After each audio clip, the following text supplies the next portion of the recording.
Pengajian sore ini selesai. Para santri berbondong-bondong keluar dari masjid dan melanjutkan aktivitasnya sore hari ini. Ada yang kembali ke asrama, dan ada yang sekedar ngobrol dengan teman sesama kelasnya di pelataran masjid atau di tempat lainnya. Ayo, nongkrong di depan kelas 3 sana sambil nunggu maghrib. Ucapku mengajak segerombol temanku yang sudah kuanggap sebagai saudaraku sendiri. Ayo, jawab semua temanku tanda setuju. Aku ditemani 4 temanku, Abdul, Angga, Cakra, dan Wisnu, berjalan kelas nomor 2 dari ujung yang ada di pondok ini. Sejuk ya hawanya sore hari ini, terang Angga dengan menghirup dalam-dalam udara sambil berjalan. Sesampainya di depan kelas 3, kami duduk di bangku yang ada di depannya. Berlima ngobrol ngalur ngidul, membicarakan sebuah hal yang ingin mereka katakan. Bahkan obrolan kami tak luput membahas tentang para santriwati yang cantik dan anggun-anggun di pondok ini. Seiring dengan obrolan kami yang kian panjang, temaram perlahan mengintip datang.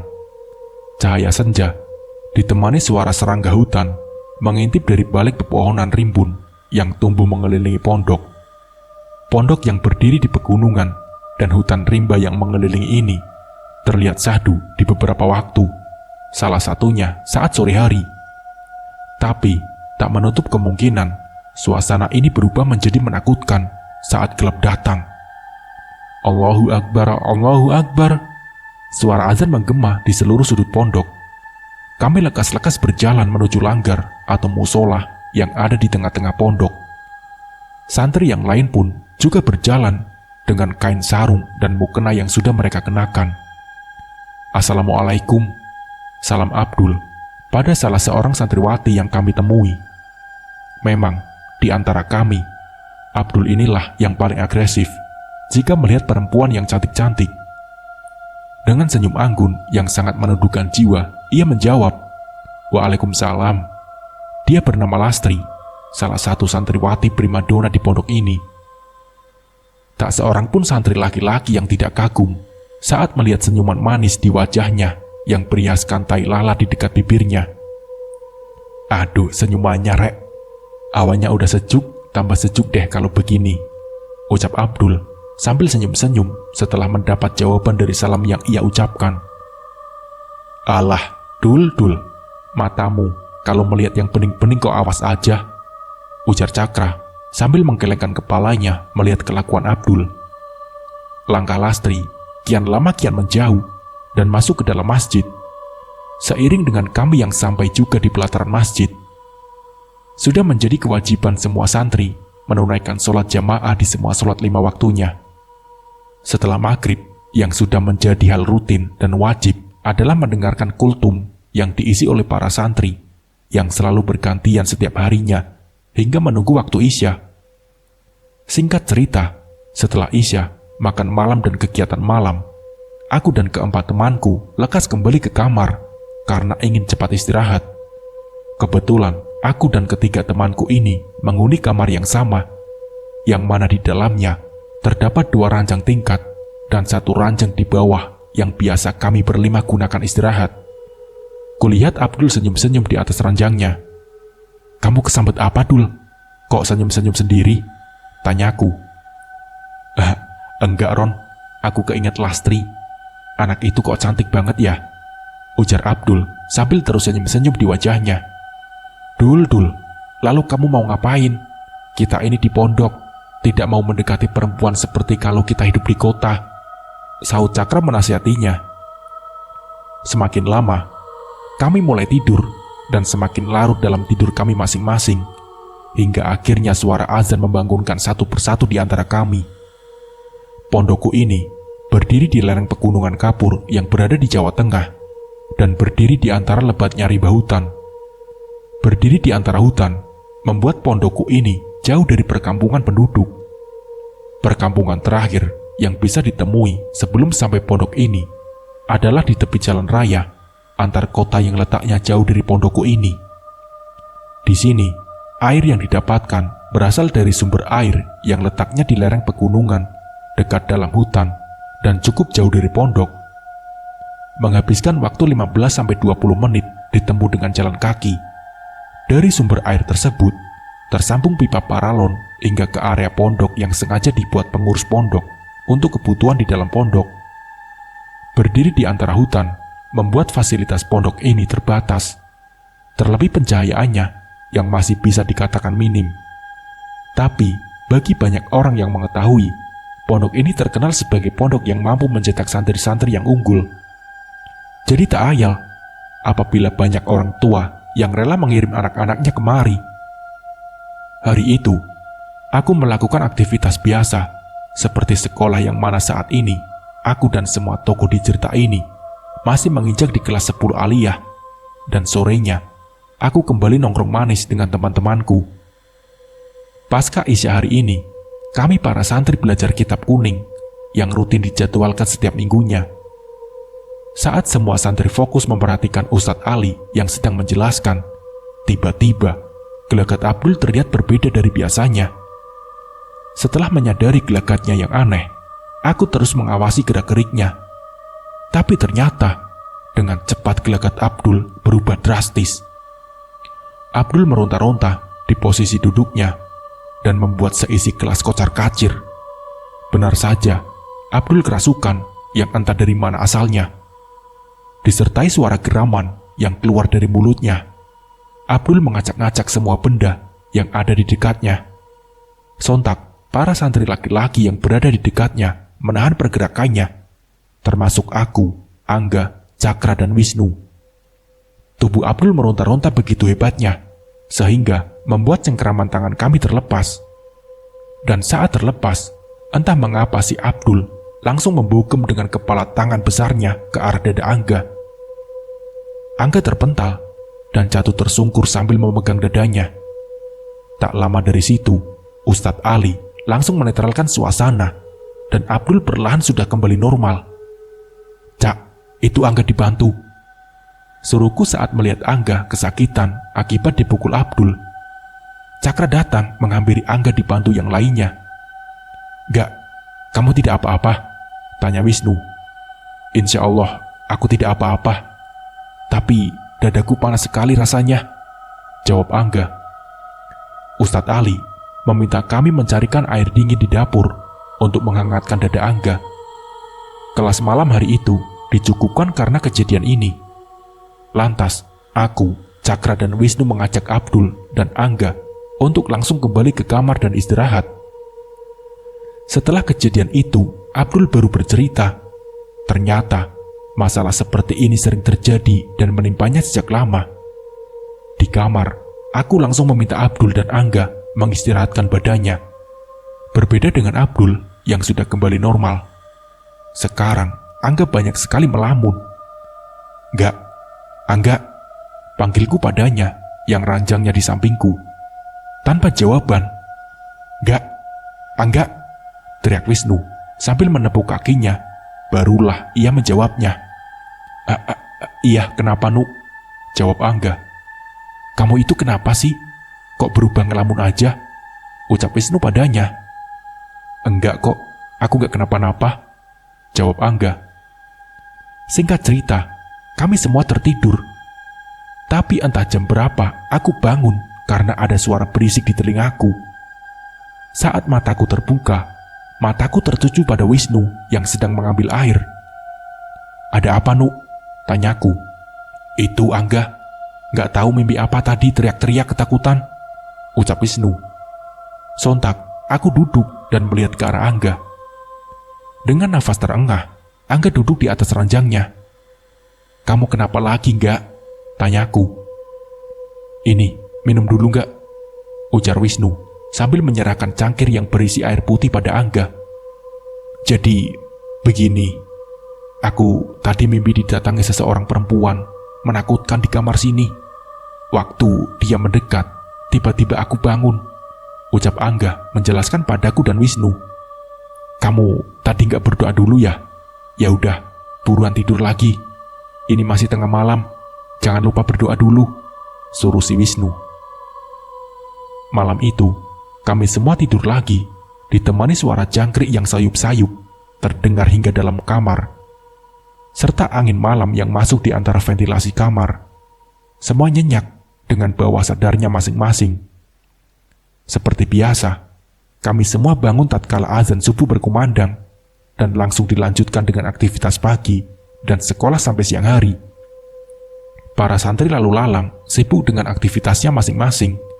Suasana pondok hari itu sedikit berkabut dengan udara dingin yang menusuk melalui pori-pori kulit. Malam pun tiba dengan suasana yang masih sama. Beberapa pencahayaan di sudut pondok bahkan sampai tak terlihat karena terhalang oleh kabut yang lumayan tebal. Karena udara yang cukup dingin, malam itu membuat para santri beraktivitas dengan mengenakan jaket yang mereka bawa. Tibalah waktu makan malam. Seperti biasa, aku makan bersama keempat temanku yang lainnya. Aku kok bosan ya dengan makanan pondok yang begitu-begitu saja, gerutu Cakra di tengah waktu makan. Iya, sama. Aku juga bosan, tambah Abdul. Lah, mau bagaimana lagi? Orang adanya juga begini, mau keluar. Di luar, isinya cuma hutan juga kok, jawabku. Sudah, disyukuri saja yang ada. Masih untung diberi makan. Kalau tidak, bagaimana? Ucap Wisnu. Malam ini, Angga terlihat berbeda dari biasanya. Angga terlihat sedikit murung dan banyak melamun sekarang. Entah apa yang dipikirkannya. Jam makan malam hampir selesai. Ayo ke kelas, ajak Angga. Tapi aku mau ke kamar mandi dulu ya. Kalian dulu aja, ucapku. Aku juga Ron. Aku juga ngemet dari tadi, saut Abdul. Iya aku juga, ucap Wisnu. Jadi, sekarang yang duluan ke kelas, Angga dan Cakra. Sementara aku, Wisnu, dan Abdul ke kamar mandi terlebih dahulu. Selesainya, aku, Wisnu, dan Abdul lekas melangkahkan kaki ke kelas yang akan kami gunakan untuk melanjutkan kegiatan pembelajaran di malam itu. Langkah kami bertiga terhenti di jarak 20 meter dari kelas yang akan kami tuju. Tatkala melihat keadaan santri di kelasku yang kocar-kacir. Ada apa itu di kelas? Tanyaku. Iya, ada apa itu? Wisnu ikut bingung. Sudah, ayo buruan ke sana, ajak Hendro. Kami bertiga berlari ke arah kelas karena bingung sedang terjadi apa di sana. Aku menelan ludahku sendiri setelah melihat keadaan di dalam kelas. Di situ, aku melihat Angga kejang-kejang di atas bangku yang ditempatinya sambil beberapa orang lainnya berusaha membantu menyadarkannya termasuk Cakra. Angga, kenapa kamu gak? Teriak Abdul sambil berlari menghampirinya.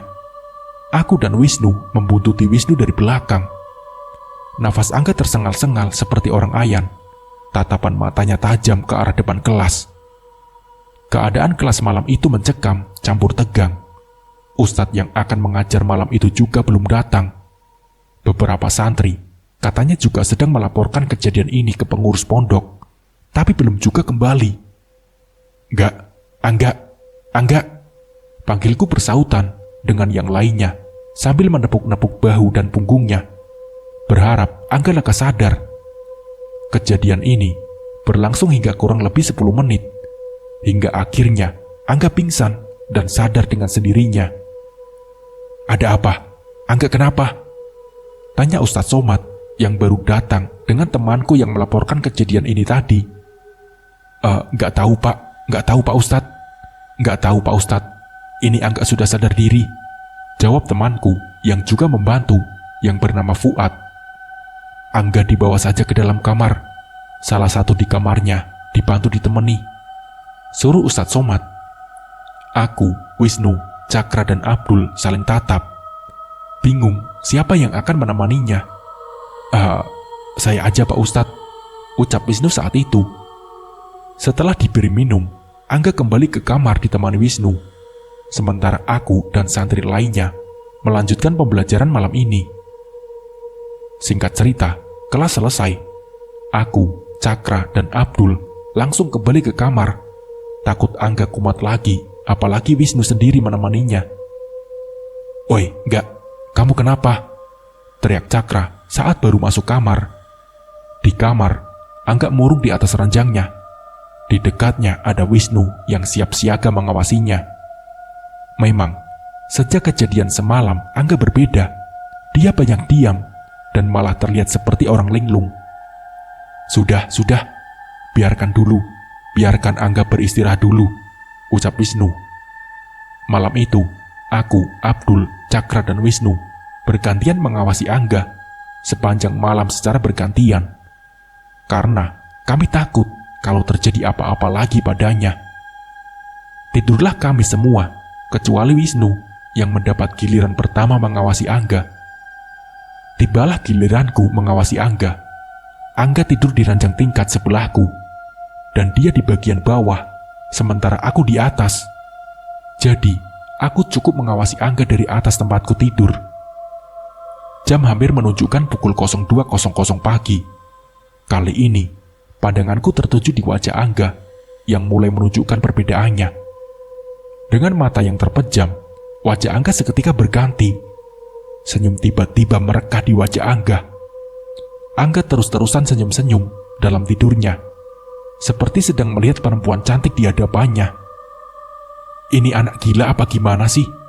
Pikirku dalam hati.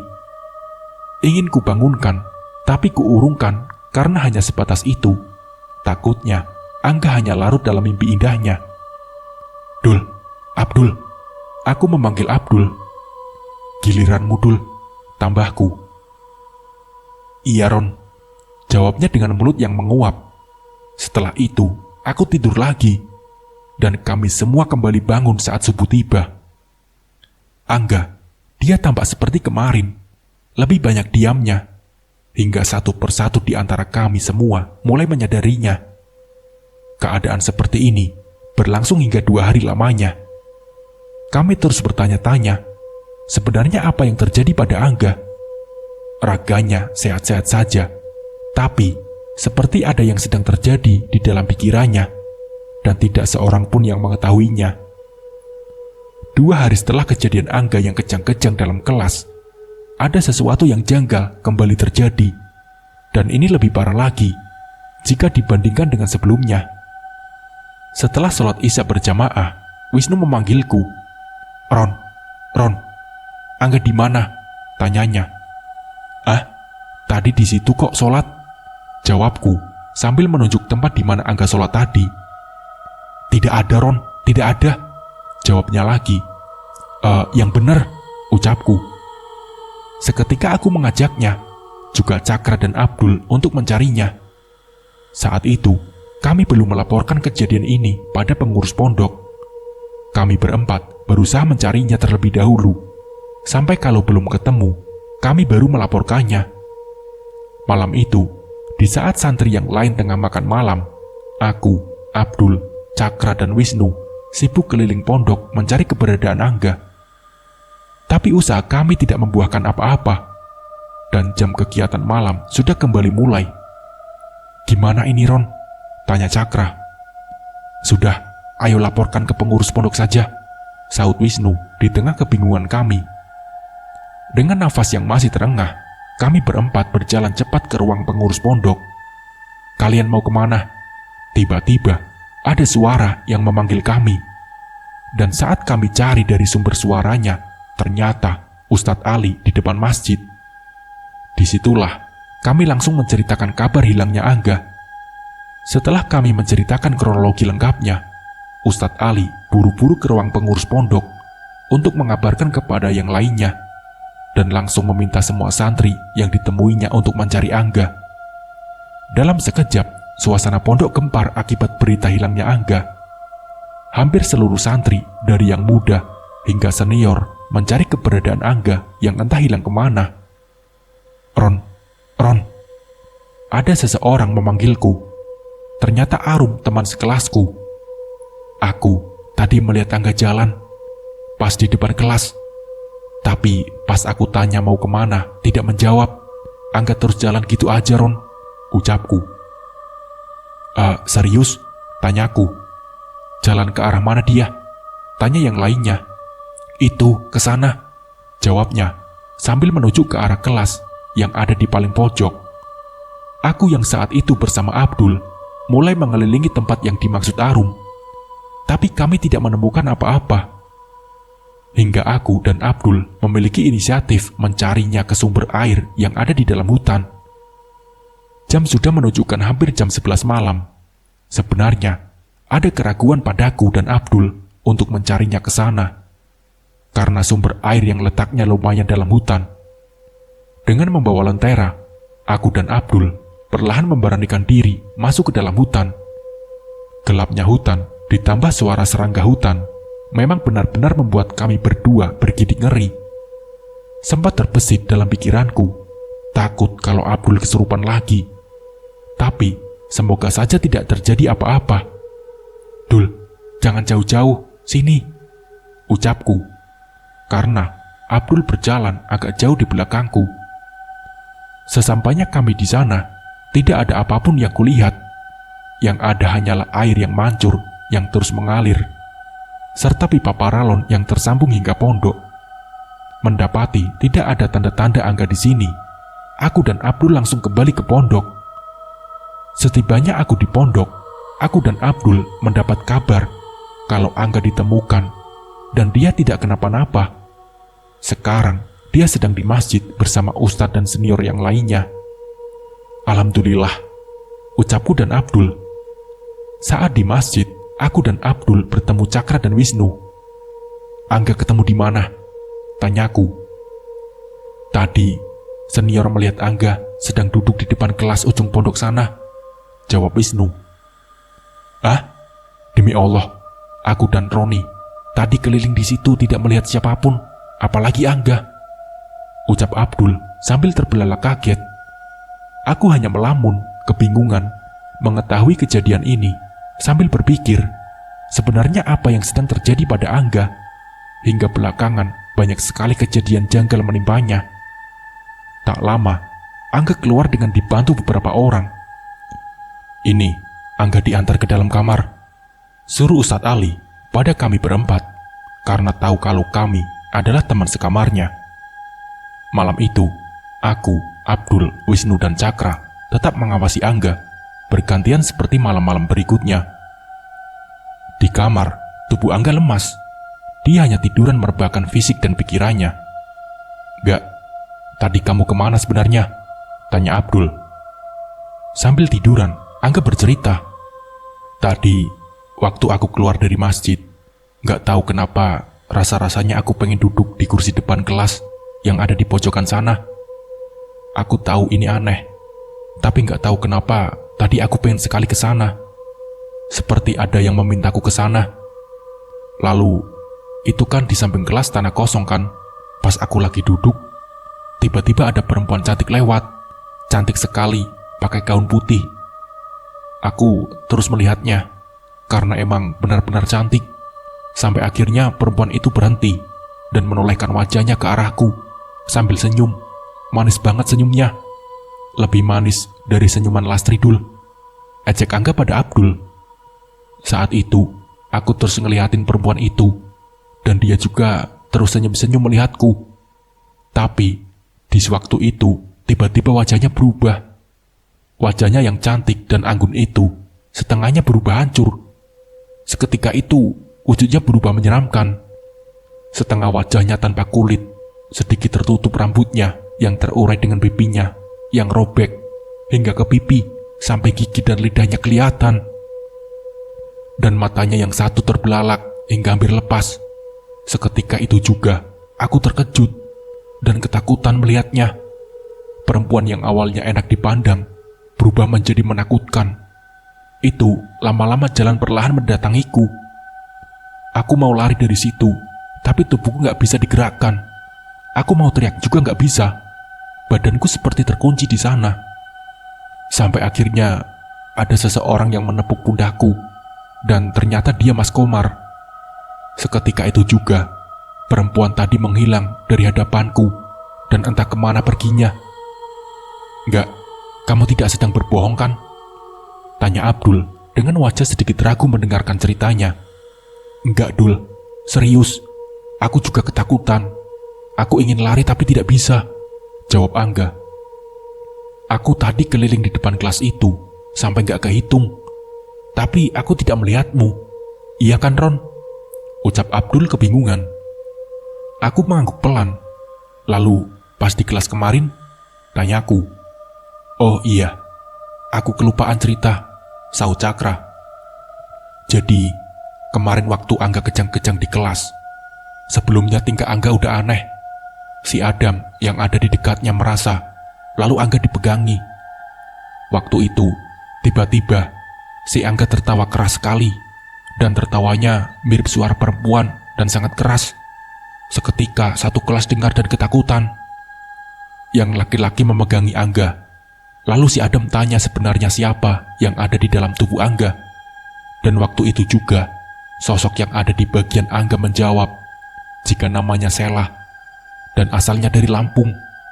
Panjang lebar, Cakra menjelaskan. Lampung? Sedaerah denganmu berarti enggak? Kamu kenal? Tanya Wisnu, karena mengetahui jika Angga juga berasal dari Lampung. Angga menjawab tidak sambil menggelengkan kepalanya. Memang, waktu itu aku melihat perempuan yang kutemui dalam mimpi kemarin. Perempuan itu di atas pintu, menempel di sudut langit-langit kelas sambil melihatku. Ucap Angga. Setelah itu, aku tidak ingat apa-apa lagi. Aku, Abdul, dan Wisnu saling tatap mendengar cerita Angga dan Cakra. Kami bingung harus melakukan apa. Tidak pernah terbayangkan sebelumnya kalau masalah seperti ini bisa datang menimpa salah satu di antara kami.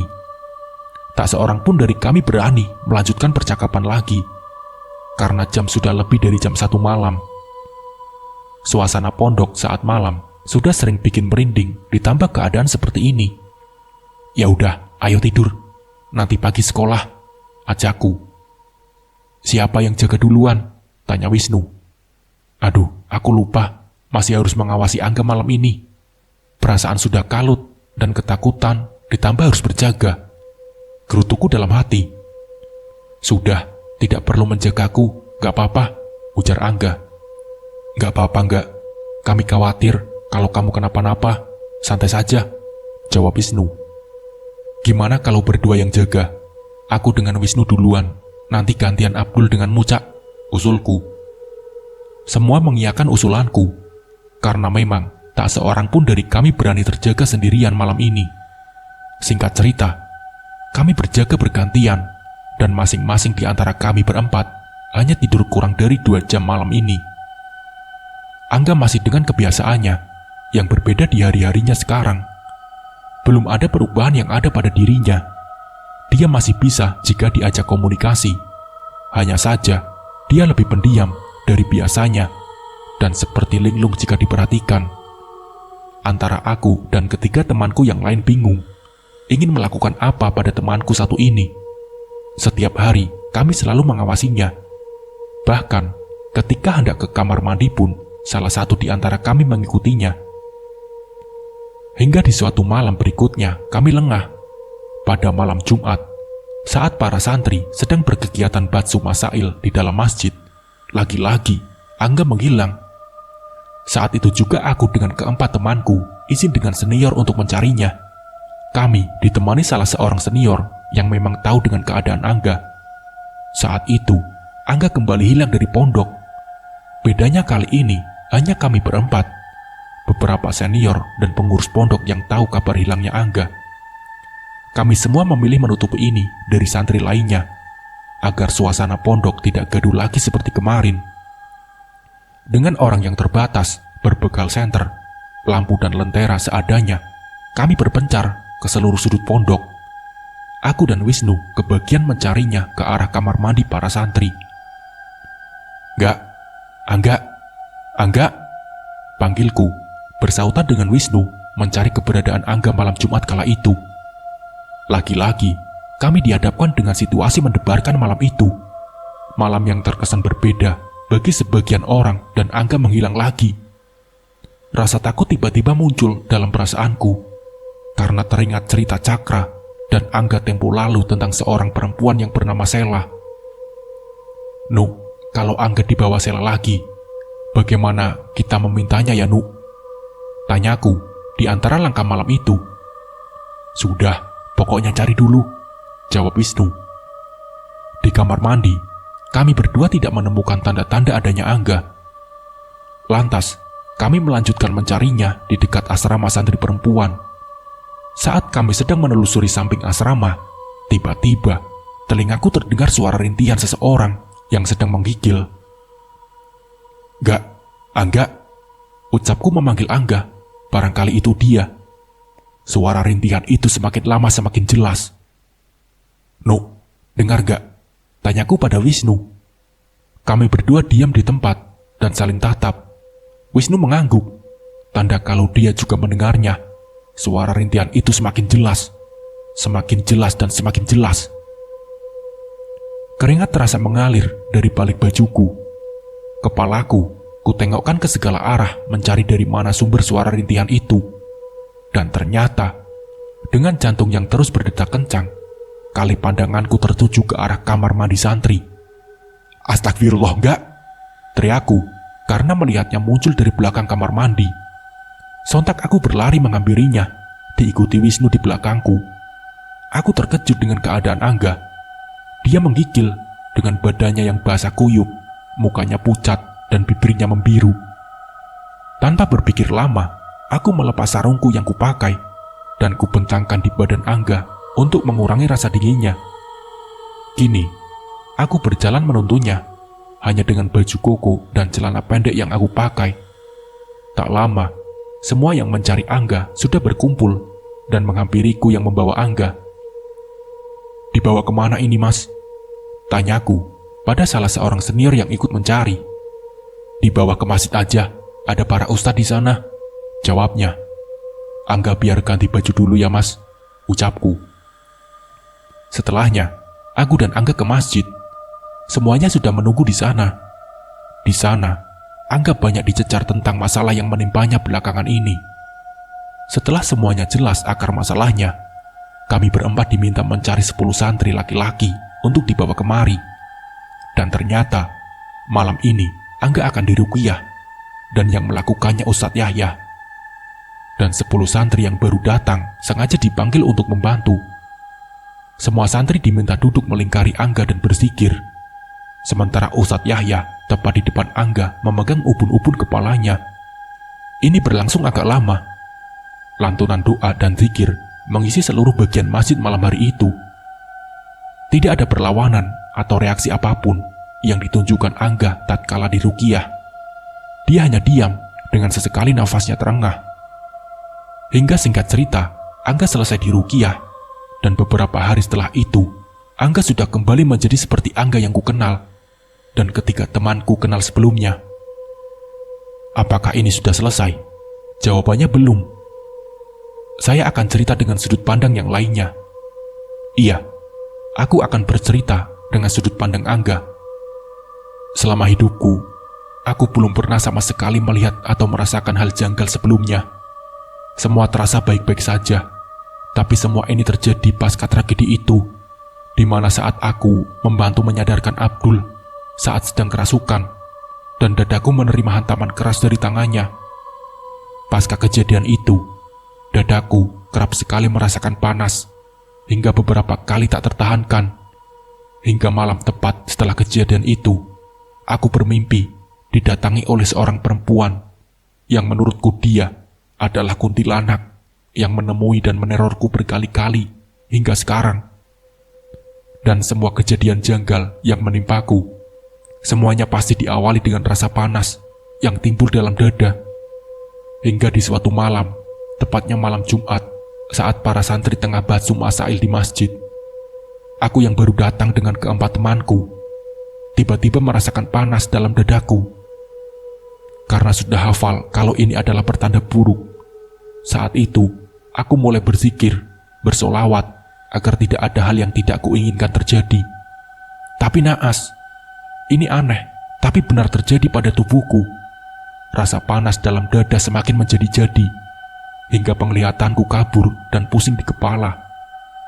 Karena sudah tidak tahan dengan kondisiku saat itu, aku keluar dari masjid tatkala yang lain sedang seksama belajar dan memperhatikan. Sehingga aku merasa tidak ada yang memperhatikanku. Di luar, keadaanku tidak kunjung membaik. Rasa panas dalam dada tidak juga hilang, ditambah detak jantung yang berdebar kencang.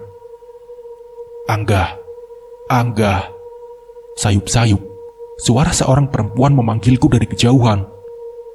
Angga, Angga, suara itu datang lagi. Di mana dia? Siapa yang memanggilku? Pikirku dalam hati. Setelah aku mendengarkan dengan seksama, aku bisa mengetahui kalau yang memanggilku dari arah kamar mandi. Batinku mengatakan, "Enggak, jangan ke sana." Berkali-kali batinku mengatakan demikian.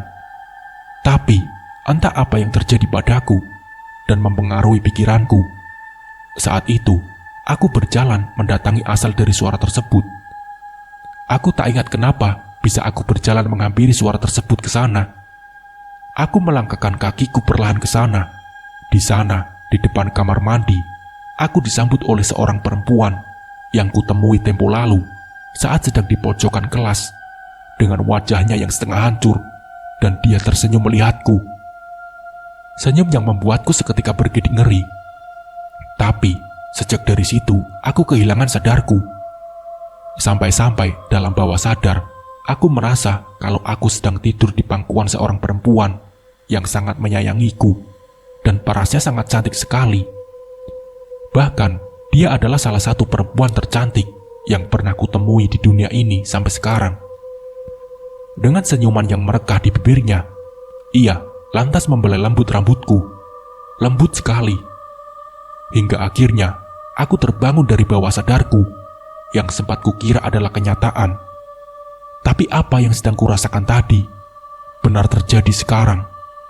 Aku terbangun tepat di atas pangkuan seorang perempuan dengan tangan yang membelai lembut rambutku.